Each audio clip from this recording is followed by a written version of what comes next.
Europe was not asleep on the night before World War II. It was waiting. Across the continent, governments watched Germany with growing fear. Diplomats rushed between meetings. Newspapers filled with rumors of invasion. Military officers studied maps deep into the night, knowing something terrible was approaching. But even then, many people still believed war could be avoided. Families ate dinner normally. Children slept peacefully. Cities remained lit beneath calm skies. No one truly understood how fast everything was about to collapse, because by the next morning, Europe would begin descending into a war that would consume entire nations, destroy cities, and kill millions across the world. And it would begin in hours. For years, Adolf Hitler had pushed Germany further and further toward confrontation. He had rebuilt military power, demanded territory, and challenged the fragile peace created after World War I. Now the tension had reached its breaking point. Germany demanded territory from Poland. Poland refused. Diplomacy was collapsing. And behind closed doors, military preparations were already underway. Within hours, the first shots of World War II would be fired. And once they were, there would be no stopping what came next. In the early hours of September 1st, 1939, the waiting ended. Germany invaded Poland. Without warning to ordinary civilians, columns of German tanks began crossing the border while aircraft roared overhead through the dark morning sky.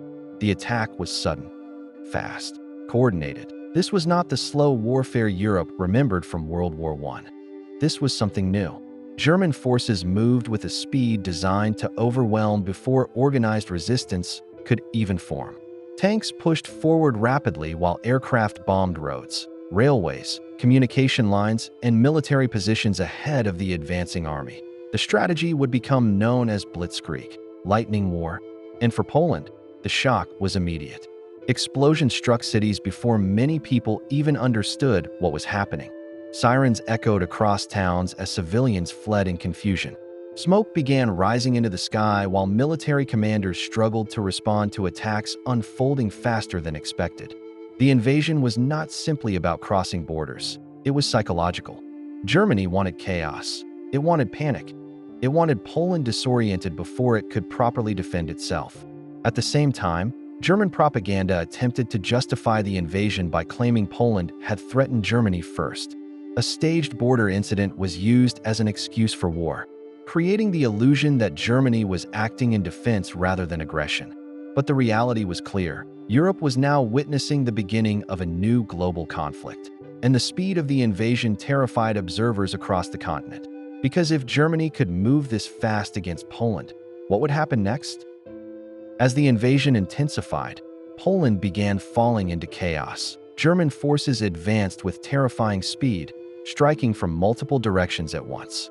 Aircraft bombed transportation routes while armored divisions pushed deeper into Polish territory, cutting through defensive positions before many units could fully organize. The pressure became relentless. Roads filled with civilians desperately trying to escape advancing German forces. Families abandoned homes carrying whatever they could hold. Wagons, cars, bicycles, and crowds of frightened people moved through damaged roads under the constant fear of air attack. Above them, German aircraft controlled the skies. Bombs struck railways, bridges, military positions, and communication systems, slowing Poland's ability to coordinate defense. Messages failed to arrive. Units became isolated. Confusion spread rapidly across the country. Polish soldiers fought back fiercely in many areas, but the scale and coordination of the attack created overwhelming pressure. This was no longer a traditional border conflict. It was modern mechanized war, fast, aggressive, unforgiving, and the psychological effect was devastating. Cities that had been calm only hours earlier were now consumed by fear. Rumors spread faster than reliable information. Many civilians did not know where German forces were or how quickly they were approaching. Every hour seemed to bring worse news. Every report suggested deeper collapse. And across Europe, military leaders watched carefully, because Poland was not only fighting for survival. It was becoming the first demonstration of a terrifying new kind of warfare, a war driven by speed, coordination, fear, and relentless pressure. And many countries were beginning to realize something horrifying. They were not prepared for it. As Germany pushed deeper into Poland, The rest of Europe faced a decision that could no longer be delayed. For years, leaders had hoped another global war could be avoided. Even after Hitler rebuilt Germany's military power and expanded aggressively across Europe, many governments still believed diplomacy might contain the crisis. Now that hope was collapsing. Britain and France had promised to support Poland if Germany attacked. Those agreements suddenly became critically important. Emergency meetings were held across European capitals. Diplomats rushed through final negotiations while military leaders prepared for the possibility of total war.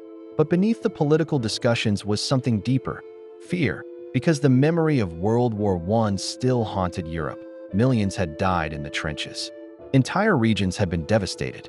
Economies had collapsed under the weight of prolonged war. No one wanted history to repeat itself. Yet now, as reports arrived from Poland describing rapid German advances and aerial bombardments, it became increasingly clear that the continent was moving toward another catastrophe. Newspapers printed massive headlines about invasion and mobilization. Radios delivered urgent updates throughout the day. Citizens gathered around public announcements trying to understand what was happening. The atmosphere across Europe was changing by the hour. This was no longer a political crisis. It was becoming a continental emergency. And the most frightening part was how quickly everything had happened. Only days earlier, many still believed peace might survive. Now governments were preparing for war. And within a very short time, Europe itself would be divided into opposing sides of a conflict that would reshape the modern world forever.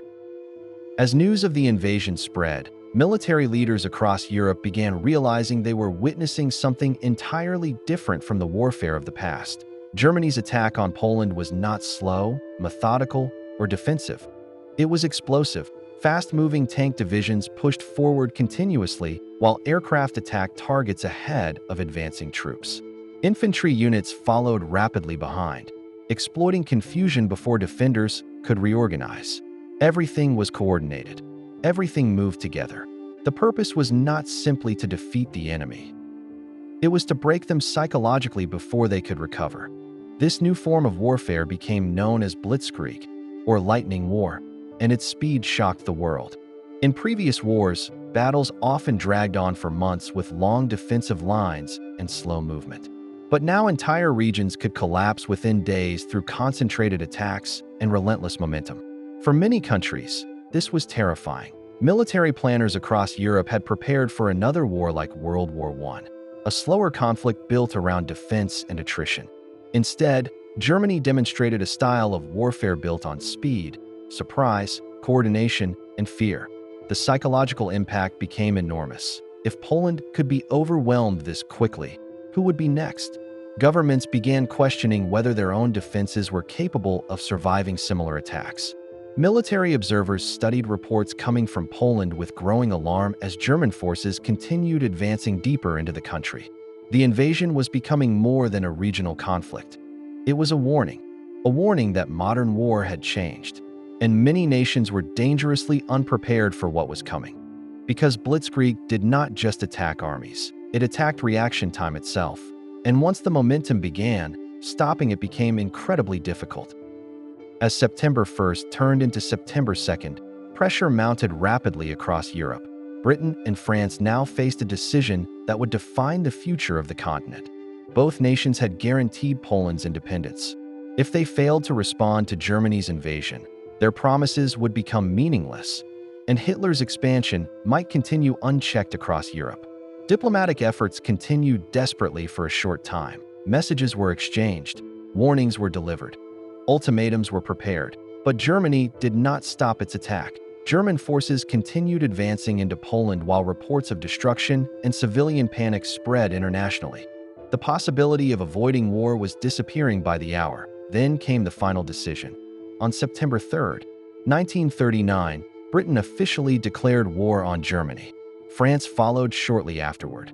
What had begun as the invasion of one country was now transforming into a massive international conflict. Europe had officially split into opposing sides. And with those declarations, the fragile peace that had existed since the end of World War I finally shattered. Across Britain and France, the announcements created immediate emotional shock. Many citizens had feared this moment for years. Older generations remembered the horrors of the trenches, the mass deaths, and the destruction of the previous World War. Families understood what another continental conflict could mean. Yet despite the fear, there was also a growing realization. Germany was not going to stop on its own. The war had become unavoidable. And now millions of people across Europe were being pulled into a conflict whose scale few could fully imagine. The era of diplomacy was ending. The era of total war was beginning.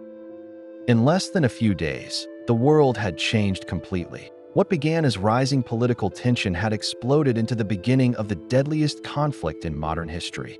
The invasion of Poland did more than start a war between nations. It shattered the illusion that peace in Europe was stable. Across the continent, governments began mobilizing armies and preparing economies for war.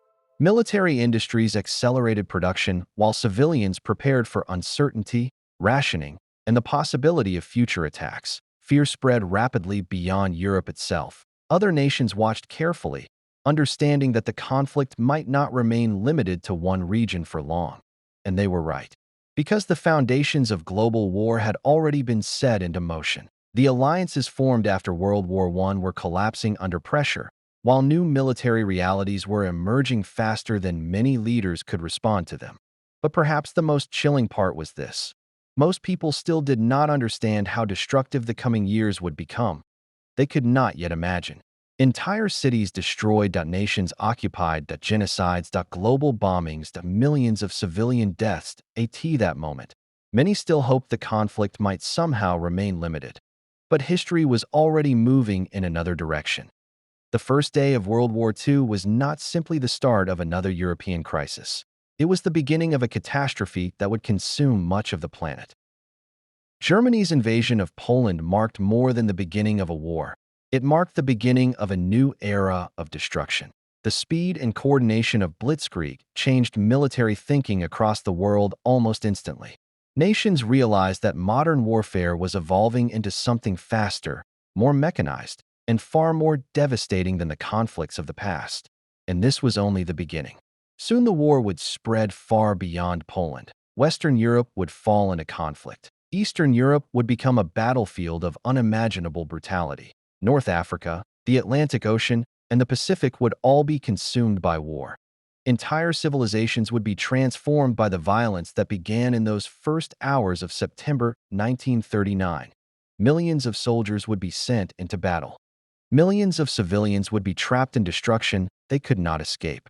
And at the center of it all was a terrifying realization. The world had crossed a line it could not uncross. What began with political tension, failed diplomacy, and a rapid invasion was now becoming a global struggle that would reshape history forever. Because once the first shots of World War II were fired, peace did not collapse slowly. It collapsed in hours. And what followed would become one of the darkest chapters in human history.